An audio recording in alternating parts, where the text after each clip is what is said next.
So ask those kinds of questions. Hi, everyone. Welcome to the Eating at a Meeting podcast. I am your host, Tracy Stuckrath, founder of the Eating at a Meeting podcast and Thrive Meetings and Events.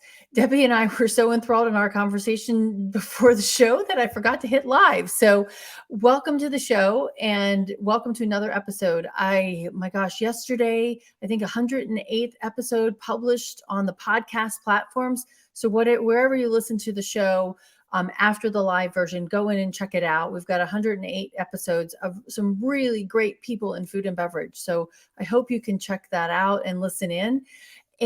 But on today's show, I'm excited to welcome Debbie Bruce from the Canadian Anaphylaxis Initiative.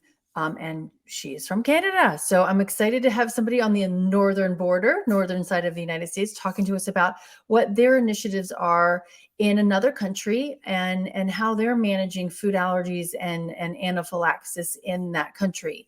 So Debbie is a founding member of the organization and has dedicated the past 30 plus years collaborating with community leaders, businesses, all levels of government, and advocacy groups to draw attention to anaphylaxis issues and to improve the everyday lives and safety and inclusion of individuals who have life-threatening food allergies. And in Canada, that's 3 million people. And unless that's changed, Debbie, is that number still at 3 million? No, it's 7.5% of the population. Okay.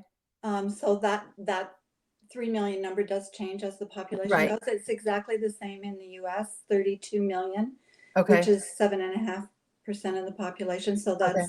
an average of 1 in 13 people have at least one food allergy. Wow. And so welcome. Hi, how are you? Thank you. So 1 in every 13 people have a food allergy. And I know you put a statistic somewhere else. I think it was on one of my posts or something that I read, but if you take it below the age of 40, does that statistic rise? It does, because the first wave of this food allergy epidemic started in the early 80s. Okay. And between the years 1997 and 2010, the prevalence quadrupled. Wow. So people will often say, you hear people say all the time, well, there weren't food allergies when I was growing up, and there weren't. There may be, I won't say there weren't any, but nothing like what we began to see in the 80s and 90s. Right. So, Well, and people are like, well, why is the prevalence? What's going on? And I know from Dr. Gupta, Ruchi Gupta, that there really isn't, there's a lot of hypotheses around it. And, living in an antibacterial society and HEPA filters and pesticides on our foods, a variety of different things. Is that right? Yeah, they really don't know. I spent 4 years on a research steering committee with all the major researchers across Canada, and we talked about this all the time. And so they've got it down to, they think, of course, it's partially environmental, partially genetic, and partially immune, but they don't truly know the trigger. And it's actually the same with all the autoimmune disorders are increasing at the same level. Wow. So we don't know a cause, and we really do need to spend more money and time researching why, so that we can stop it. Yeah, it would be nice to be able to stop it. So, in some of our previous conversations, I want people to understand a little bit more about what, having worked with all those community groups. I mean, you worked on a bill, and I hope I'm getting this right. The Anaphylaxis Motion 230. Yes. And so tell everybody what that is. That was a motion where our federal government recognized that anaphylaxis is a serious medical condition, life-threatening medical condition affecting 3 million Canadians now, a large group of the population, and that there was more that needed to be done to keep us safe and included. Okay. Things like national awareness programs, improved labeling on our products, because we rely on accurate labeling to stay safe. improved safety measures on airlines, because at 35,000 feet, you're pretty vulnerable, and there's, Right. simple Mhm. things you can do to reduce the risk while in the air. Right. More money on research, and things like that. Okay. Oh, So, and and can I just say the reason why we had so it was passed unanimously in the House of Commons, and the reason why we had so much success is because so many of the MPs, our members of Parliament, had a personal experience with anaphylaxis. really, Yeah, we had one member who was the health minister at the time, who had a friend who had died from anaphylaxis. My five parliamentarians in the Mississauga area all Mhm. had a personal experience, so there was a great deal of support for it in the House. Oh, well, that's good. I mean, and I think that when talking about helping make food for people who have food allergies and making the laws, it really does help when somebody has a connection to it. And I think that's with anything, right? Alzheimer's or anything like that. You get more involved when you do have that connection. So and because food allergies are a hidden disability, or hidden autoimmune disease, for it's not an autoimmune disease, but it's a hidden disease that happens by chance, right? Yes, It's hard to share with somebody, oh, really that doesn't affect you that much, right? yes, and how many people have actually seen someone have an anaphylactic reaction, so they don't have an appreciation for how overwhelming it is, and Right. how serious it is. Just a side tangent real quick is, like, I was at a holiday party on last weekend, and this gentleman I met was telling stories of how he had saved all three kids and his wife. I mean, he gave Heimlich maneuvers to two of his kids and his wife on separate occasions. And we're like, you've got this shining angel like thing on you. I mean, and he pulled one of his kids out of the ocean from drowning, like while people were just standing there watching. He just grabbed in and pulled him out of the hair. But it's and my point in telling you that is that my friend Jennifer's like, I've never been in a situation where I've seen anyone give the Heimlich maneuver. The fact Yes, that he's given it to three people in his direct family, in a short amount of time is kind of amazing, right? So same thing with food allergies. I'm like, I don't want to see somebody going into anaphylactic shock. So what are the steps that we can do to avoid that? That's our exactly, goal, right? exactly. Um, And learn how to use an EpiPen. If we have time, we should maybe do a demo at the end. Oh, that would be great. I don't have my demo I have one mine. right. I have mine. Okay, perfect. So, how there was a story that you had shared with me, um that well yeah. There was a story that you had shared with me about your sons, and just so everybody knows, both of your sons have food allergies, right? They're Yes, grown, yes, but the he was eating meatballs. Can you share? Are you able to share that story? yes. He was doing an internship at an advertising agency in downtown Toronto, and he was eating lunch at a restaurant that they'd all been eating lunch at. And of course, you're supposed to ask every time you eat out. And he had asked in the beginning, but there were no peanuts or nuts in anything on the menu. And this one day at lunch, he'd had his lunch and he began to feel unwell, and he couldn't figure out why. And he went back to the office and was still feeling not well, and phoned the restaurant and said, what was in my food? And they said that they had made the meatballs with peanut butter. And up to this point, he had never actually had peanuts or peanut butter. So he went into an anaphylactic reaction. Wow.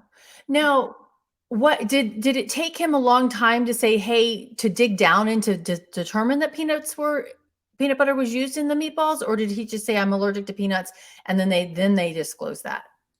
No, well, he didn't know it was peanuts. He just Oh, got that.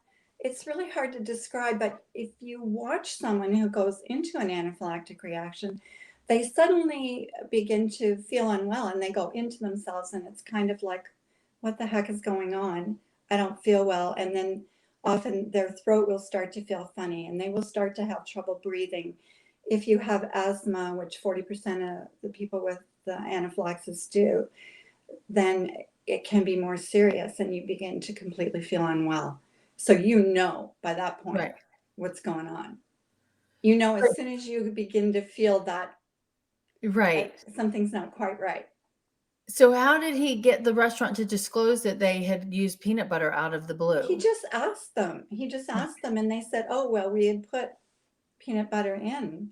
Why? Why? Like I guess why? it's a binder instead of an egg. I have no idea, but that's very Yes, odd. it is. It is. Well, chefs like to, like to experiment with different things, Right. but this day and age, sadly, you really need to tell your guests. Right. Disclose. Now, in two of those things, when we were talking about this, two of the things that came out of that story to me is that one, it was a hidden ingredient that was changed, right? And it was not noted. But the Yes. other one was PTSD. Yeah, And you hear that a lot around for military people in the military coming back from war. But people with food allergies have PTSD? it's really hard to explain, but when you go into a full anaphylactic reaction, your blood pressure can start to drop. You begin to feel faint. You may lose consciousness. Mhm. You have trouble breathing. You really are truly fighting for your life. And you go to emerge and emerge. Um, if you have anaphylactic allergies, you never have to wait and emerge. You are fast tracked straight through. Same with asthma. So those are two conditions where they fast track you through. You are hooked, given epinephrine, hopefully before you even left for the hospital. Right. Because the longer it takes to get epinephrine, the harder it is to pull you back from a fatal reaction, potentially fatal reaction. So you truly are fighting for your life, and it's very stressful. Okay. And so you go on a course of meds for, a week or two. You feel horrible for several weeks afterwards. And so often you develop fear of eating because you don't want to experience that again. Okay. Um, That you makes don't sense. trust people. You're afraid to go out. And at the same time, you don't want to be dramatic. So Right. it's very difficult. Yeah, because you don't want to be the drama queen or a Exactly. Karen or quote unquote a Karen, right? Yes. That's come out of COVID, but you don't want to die at the same time, No. right? Yeah. And So there's many similarities to COVID, actually, because living with anaphylaxis is just like trying to avoid COVID, but right, it's not contagious, but you're always trying to avoid, accidental contact. right. So it's very similar. That's a really good point. Now, we were also talking about this, in a couple of different conversations and, with what I do in the events industry and looking at it. But what I thought was really poignant from what you said was that it's a collaborative effort. And this is you working with manufacturers as well as working with government, as well as working with schools. Can you explain how that kind of has worked and what you see as best practices for making safe and inclusive dining experiences? Well, it gets to be so complicated, but and there's many aspects to it. Staying safe. I don't even know where to start with this one. But one of the things we've seen is that, it helps if you, as an allergic person, when you go into a venue, you should always actually call ahead Mhm. because if you just show up at a venue, it's often hard for them to change on the fly and accommodate you safely on the fly. Right. So if you can call ahead, that certainly helps. And I like to talk to the chef Mhm. because you get a feel for how important it is to them and how they manage it. And often then they'll look for you when you arrive and say, this is what we've done for you. And, our server will be happy to look after whatever you need. Right. So that would be in a restaurant situation. Right. In conference situations, it gets maybe a little more complicated because you're dealing generally with larger groups. Mm-hmm. And so I've watched some of your podcasts, and I know that, there's event planners generally take the order to the conference center. Mm-hmm. And so then the person has to ask themselves, are they going to trust the conference organizer to advocate for what their needs are for this Right. meeting? Mm-hmm. There's a lot of aspects to it. Well, and I think it's so true, and it's understanding, what can the meeting planner do, what can the diner do, what can the catering team do, so that it's a collaborative effort, right? Yeah, and I know everyone has so much to deal with now with COVID, but I can't help but think that it's a perfect time to talk about, when we build back, how will we address allergies? Mm-hmm. Because your facilities have never been cleaner. Right. So the lack of accidental contact on tables and those kinds of things are the least they've ever been. Right. So it's a good time to hesitate and look at your menu and say, we haven't talked about, we didn't actually do the Anaphylaxis 101, but the 10 most common allergens, Mm-hmm. and in the US it's 9. Right. So it's, should we talk about this now? Yeah, go right ahead. Yeah. Okay, so it's peanuts, nuts, milk, eggs, fish, shellfish, soy, wheat. We also talk about sulfates in Canada. Mm-hmm. In the US, Canada, sesame has been an allergen, one of the top 10 for a while, and the US has actually just recognized it as one of the top 9 now Right. as well. Mm-hmm. The only allergen we have different is mustard is recognized in Canada, but not in the US. Okay. And mustard is also recognized in the European Union. Yeah. Yep. So And actually, sesame is very prevalent in Australia, Israel, and Europe. the allergen itself. Yes. Wow. Because I think what happens is when you see it used more and more, then Mm-hmm. you see more and more allergies. Right. So, and the problem with sesame, again, is it's one of those messy ones where those little seeds drop everywhere. Mm-hmm. And so the chance for accidental contamination is very high. Right. Yeah, because it is a tiny, tiny seed. Yeah, so that's Yeah. one where you look at your business and say, well, can we eliminate sesame? Do we really need it? Is it an Right. important part of our, especially somewhere where you're feeding a large number of people? Right. Because it increases the chance then that you would have an Mhm. allergic person there. Right. Peanuts and nuts, we tend to pay a lot more attention to, Mm-hmm. only because 68 to 90% of the fatal and near fatal reactions are Wow. to peanuts and nuts. And because they're messy and often you're eating them with your hands, touching Mm-hmm. things, shaking hands, True. it's, they're, and that's where attention to cleanliness is very important. Yeah, because it's not like you're going to go pick up a sesame seed and eat it, where you're going to pick up a peanut butter and jelly sandwich, right? Yep. Exactly. Mm-hmm. And milk, although, it's very serious, again, you're not going to pick it up. It can spill. So, it's important for businesses to know, okay, we need to clean up spills right away. We Right. need to use a clean cloth. We can't use the same cloth. Those kinds of things. But I think the attention to what food are we preparing is Mm-hmm. is something we can all work on together. How can we reduce the risk and maximize the choices? Because Mm-hmm. in the long run, that increases your revenue. So let's talk about that. I know and there was a LinkedIn post that I provided, or that I posted a couple of weeks ago, a month ago, actually, talking about it. But at the bottom, it talked about labeling on there, but you had some good statistics on how the market is growing. Can you share some of that, and why is a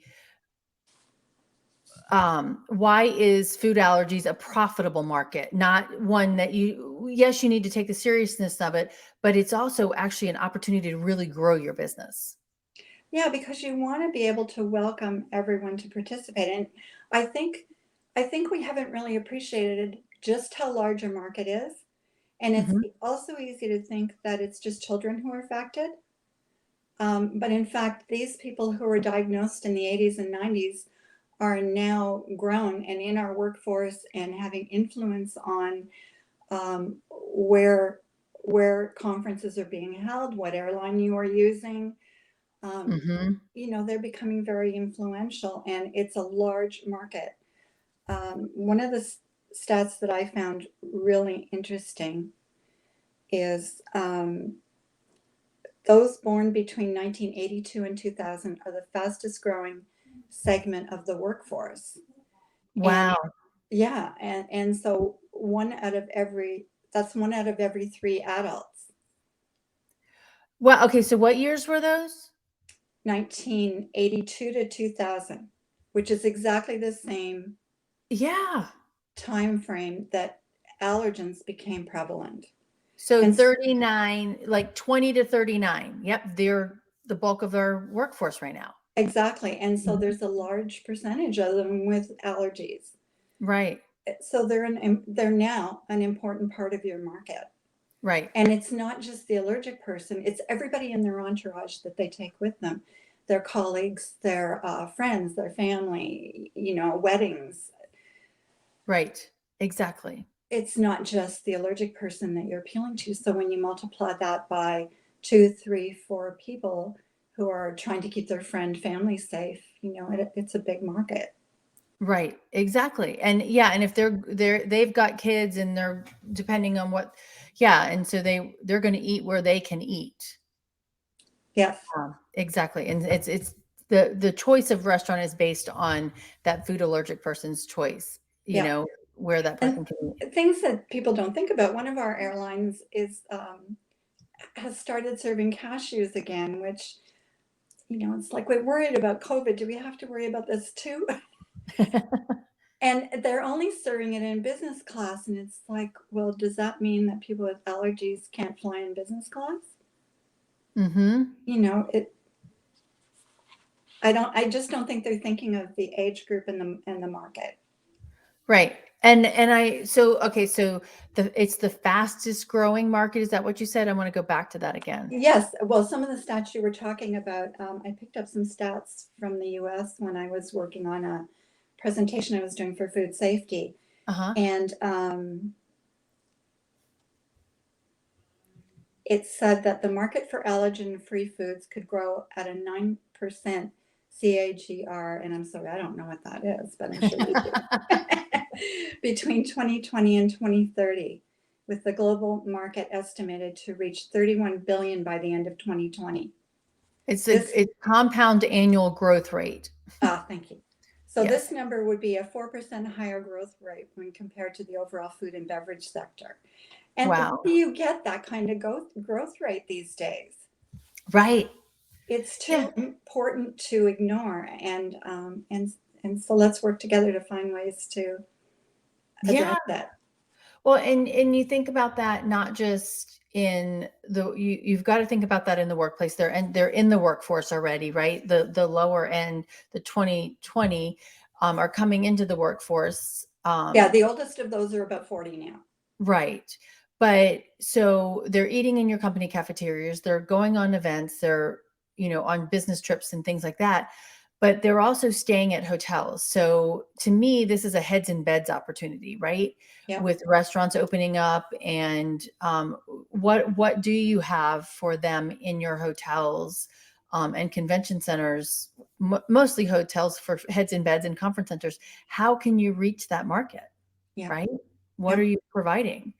And I get frustrated when I go to different venues and maybe the restaurants aren't open, it's closed, and I want to go into the little sundry shop, right? And it's so limited on what is in those options as well. Yeah, I'll try and buy a chocolate bar. Right. There are very few that are safe for and I'll predominantly talk peanuts and nuts because it's, it's easier to focus. Right. It's very challenging. Luckily, we have a fairly good selection in Canada, and Mm-hmm. I have a lot of friends in the US, and so I'm always mailing our Laura Secord chocolates to the US. It's costing me a fortune, but they appreciate it so much that it's really, it's really nice. What kind of candy is that? It's called Laura Secords. And it's allergen It's free? chocolate, yeah. Well, not all of them, but Okay. they do have a plant that's peanut nut free. Okay. All right, let's talk about the plant, because I know that you've worked with some manufacturers and quality assurance people. And when I talk food allergies and dietary restrictions, I'm like, okay, it's everybody's responsibility, from the diner to the meeting planner to the chef. But you're even further back. I mean, I'm talking to the chef once he's bought the food. You're talking to the people that are making the food. Can you talk a little bit about that? Well, they can't make the situation safer for us if the food manufacturers aren't making it safer. Right. So a few years ago, I became very interested in food safety, in protocol with the manufacturers, and I spent a lot of time investigating and going to conferences and finding out just how major food manufacturers do manage safety in their plants.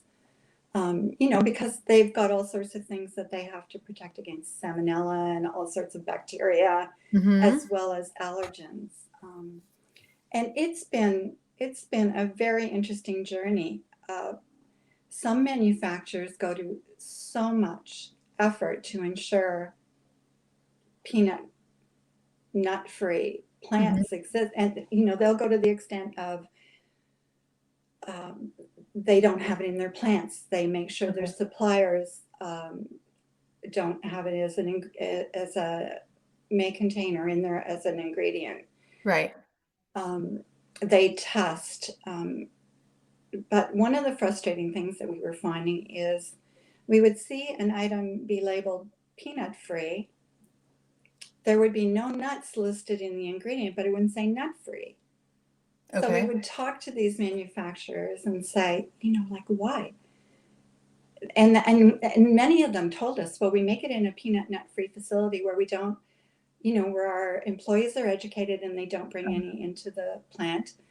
But it's easy to test for peanuts because it's one test. Nuts are, pecans, walnuts, cashews, 7 or 8 different tests. But if you don't have it in your plant, and it's not in any of your ingredients and your employees are taking extra care, we never will have it safer than that. So tell us you're making it in a peanut nut free facility, Right. because then the person who is sourcing the ingredients for a conference center or a restaurant or myself know that it's okay, it's manufactured in a peanut nut facility, so that's as safe as it's going to get for me, and I can buy that product. It opens up a whole new world. Right. Well, which brings us then to the labeling of that.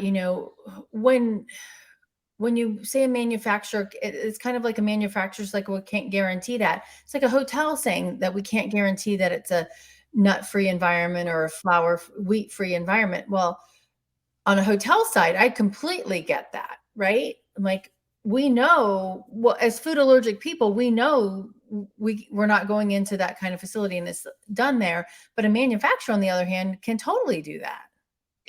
Yeah, and well, they're afraid of guaranteeing because accidents happen. But it's the same, we can't guarantee a total risk-free environment for anything, be it salmonella, glass. I mean, there are food recalls. Things get into products, but you've taken every single precaution because no one can afford a food recall. Right. So you can be confident in saying that it's safe. Instead of using the statement may contain or produce in a facility that does, being a lot more specific about it and intentional. Yes. And it's one thing if you're actually running products on the same line and perhaps you are worried that trace will get into the product, then it's important to let us know that. Right. And we appreciate that. And if you are going to all these steps to make the product safer by not having it in your plant and having your employees take special care and your suppliers, your vendors are reliable, tell us. Right. Post it on your website and tell us if your child was allergic or if you were allergic, what would you want to know? Give us as much detail as you can. I accidentally stumbled across, I don't know if I should mention company names, but I'm so thrilled with Baskin Robbins. Okay. Because traditionally we can't go into an ice cream store where they're serving ice cream because the chance of cross-contamination is very large. Okay. But I went on their website and they list their ingredients in such incredible detail. I'm thinking they do tubs that are pre-manufactured at the factory and sealed and sold in a fridge. Okay. At the various stores, and a lot of those don't have any cautions on them. Okay. So I thought, they label so well. Is it possible they are doing these in another plant? So I reached out to them, and they aren't doing them in another plant, but the care they take is incredible. And so you can trust their labeling. Nice. Well, that reminds me of just a soup that I buy at one grocery store. It's pre-made, but when I always read the labels, and I noticed in one store in one state, it contained ingredients that the other one did not have. I'd never seen it on like 5 other states. And I'm like, but why is it? And it's because it's being cooked in a commissary kitchen or a, what are they calling those now?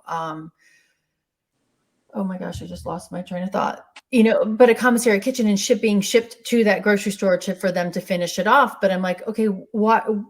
Because you're a chain grocery store around the country, why would you not be making it the same, right? With the same name. Yeah. But that's going back to that care and how you're producing it in that specific cafeteria, or not cafeteria, but in that specific manufacturing plant, right? And there's all sorts of individual stories like that. One of my closest grocery stores was selling pies one time, and there was no make and contain on it, but they were pies that were baked in their bakery. So I said to them, shouldn't this have a make and contain? You're baking these in your bakery. It should have a make and contain. And they said, you're right. So they put stickers on it, but it turns out I could buy that pie from them frozen. Okay. And cook it myself, and it was safe for my family. How? Okay, because it hadn't been processed in their bakery, where there are definitely nuts. And that's a really good point, because you can have, like, a hotel or a restaurant can have gluten-free bread that they're buying from a brand, right? Udi's is coming to mind, right? So they bake in Udi's, they buy the Udi's brand, but then they bring it out into that environment. So it's not a certified gluten-free piece of bread or toast or bagel anymore, because it's been brought into that environment. But in the situation that you were in, you were buying that frozen one, and it was not brought into the environment. Yeah. They would go to the freezer and get it for me. Yep. Yeah. So, those are the little, it may be time consuming, but those are the little things we can do to work together. Right. To make this whole situation better. If you're taking all sorts of precautions to eliminate allergens from your manufacturing process, tell us on your website. It's very hard. I used to, because I have the strong packaging background in manufacturing, I'm quite comfortable talking to brand people or quality assurance people about their manufacturing process, but it's very difficult to get through to those people anymore. So tell us on your website. It's a great vehicle. Right. And tell us exactly what you do, and then let us assess our risk. Right. Yeah. I mean, that's the thing, is tell us what you do so that we can make the decision. Don't make the decision for us. Yeah, exactly. Right? Exactly. Like this Laura Secord company is another one that they're making, not all of them, but the ones that say peanut free are also nut free. But Okay. it doesn't say nut free or processed in. So, people are not sure. So if they're not allergic, they may not buy it. Right. If you tell us how you're manufacturing it, you increase your sales. Really good point. Yep. Because if you're open and you think about all the different markets that you can hit with that by sharing, and you've got what, 11 allergens in Canada, and we've got 9 here. Noting those, being aware of what those are, and sharing the information about those specific ones, you could actually grow that market even more. Exactly, Mhm. which maybe brings us to food trends, because they often strike a little bit of fear into my heart. Yeah. Why is that? Well, right now the latest trend is plant-based, Yep. and plant-based generally includes protein or pea protein concentrate. Right. So pea is not one of the top allergens. However, it is a legume, which Right. is in the peanut family. And what Mhm. we're finding is there are some people who are allergic, obviously, to peas. Mhm. But what we're finding is more people are reacting because of the high concentration of the pea protein. Interesting. Yeah, and we still don't know just how much of that, but I know some fast food. Now I know a particular common popular fast food chain that's adding protein to all their buns and everything. And Really? yeah, and it's like, okay, I always like to keep it simple. Don't They're adding it in so that they can say that it's plant-based, which is a positive thing, I understand, for a lot of people, but Right. you're reducing your market by doing that, possibly. So be aware.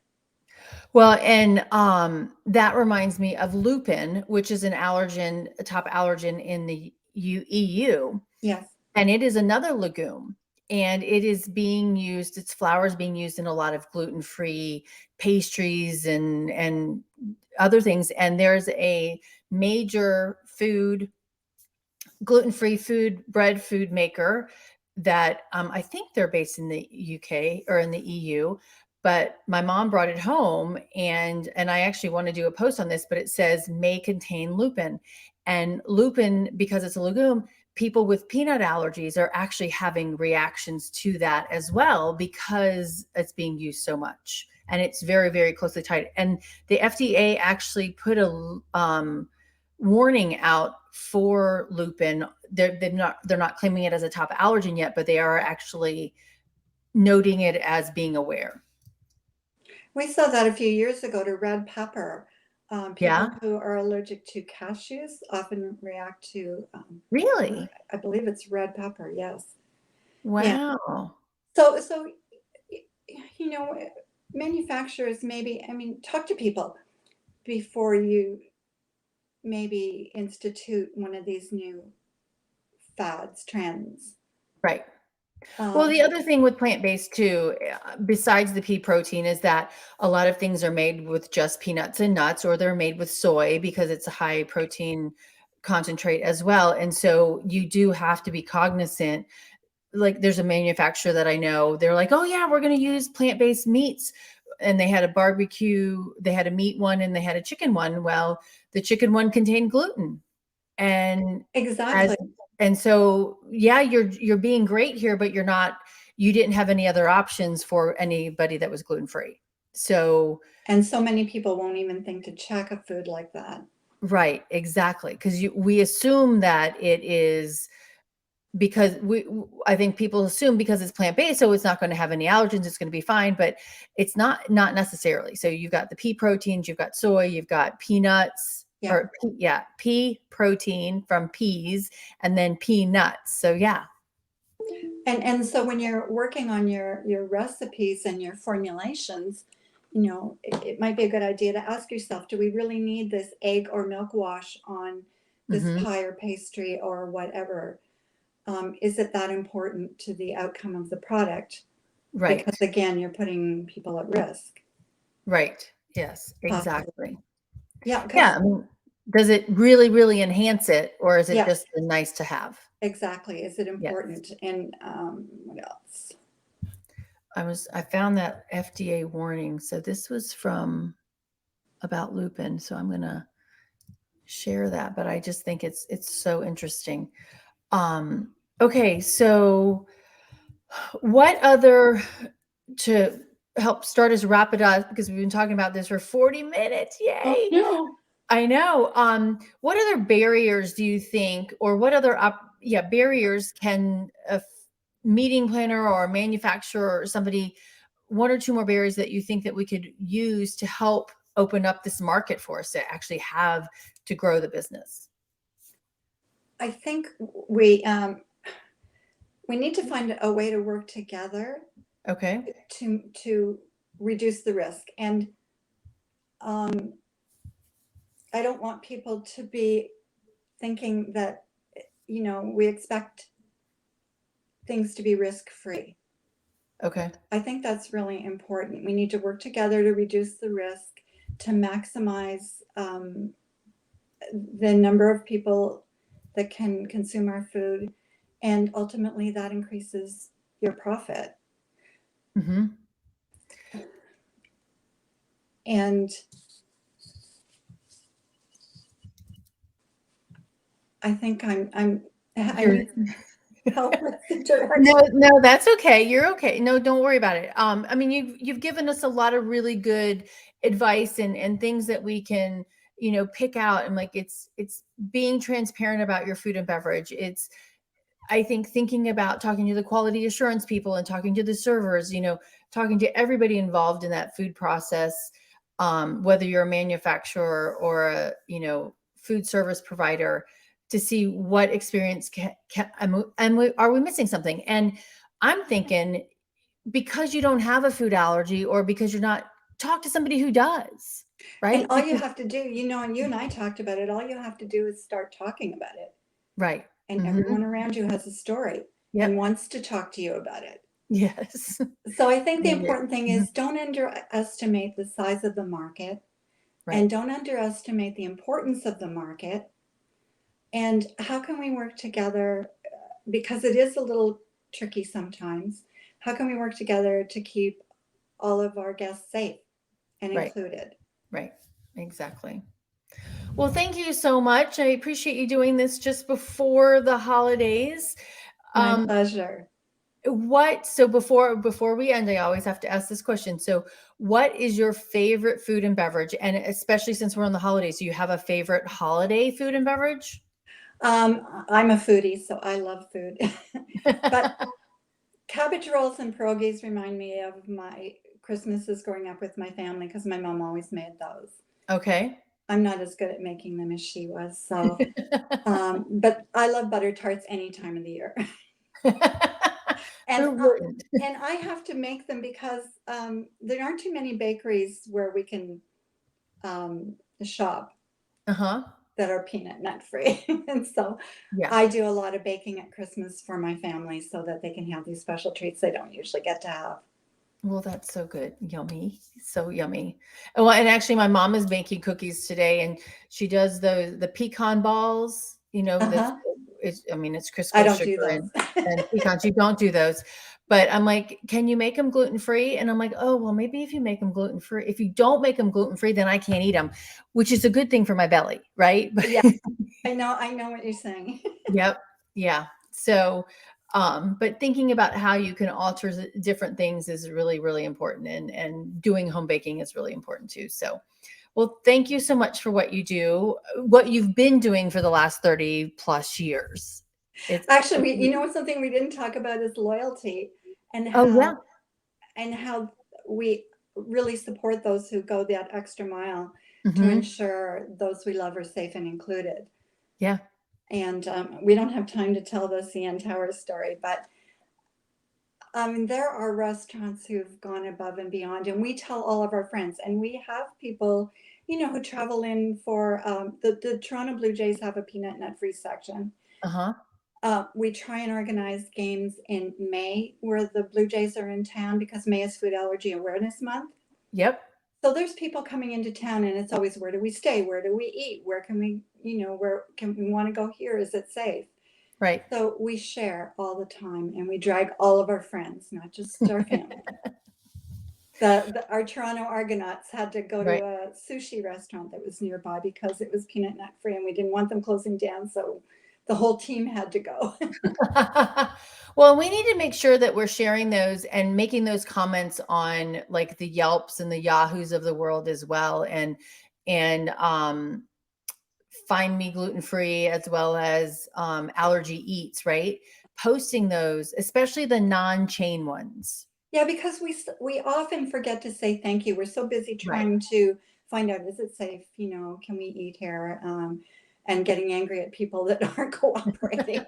We often forget to say thank you. So I try and remember, thank you to everyone who goes above and beyond.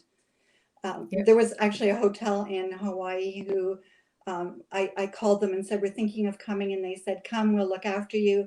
And by the way, don't eat at any of the excursions you go to. Come see us. We'll pack you a picnic lunch. That's awesome. It's awesome.